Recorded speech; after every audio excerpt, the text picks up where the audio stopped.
જય માતાજી બધાને। આજ મારા મમ્મી બનાવશે વ્હાઈટ કઢી। તો મેં આ લઈ લીધી છે બધી એની કઢીની ચામ કરી।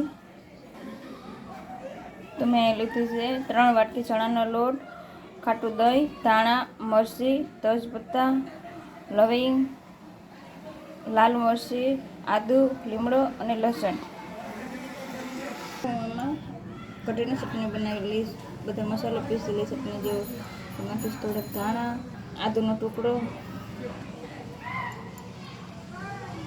લસણ। હવે નાખી દઈશું મરચી। હવે આપણે આમાં પણ નાખશું થોડાક લીમડા નાખ। હવે આને દરદરી પીસી લો। તો મેં આ ચટણી બનાવી લીધી છે। હવે આપણે કઢીનો વઘાર કરવાનો લોટ બધો તૈયાર કરી લેવાય।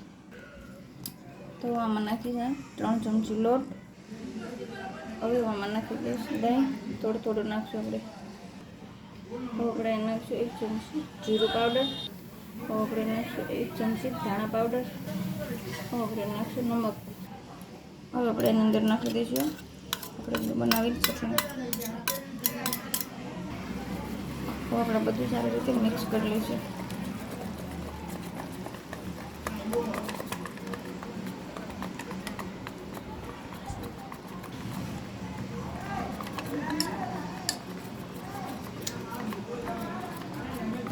આપણે નાખી દઈશું એની અંદર પાછું વધેલું દહીં।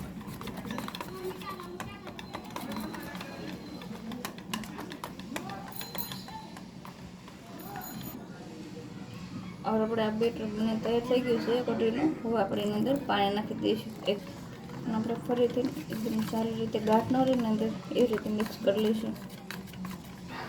હવે આપણું તેલ ગરમ થઈ ગયું છે। આપણે એમાં નાખીશું રાઈ, નાખીશું જીરું। હવે આપણે એમાં નાખીશું હિંગ। હવે આપણે એમાં નાખી દઈશું બધા મસાલા। હવે આપણે આ કઢીનો વઘાર બની તૈયાર છે। આપણે એમાં નાખી દઈશું કઢીનો લોટ। હવે આપણે એમાં નાખી દઈશું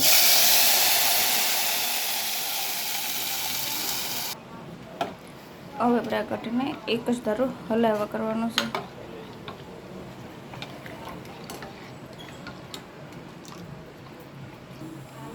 હવે આમાં નાખીશ ગોળ।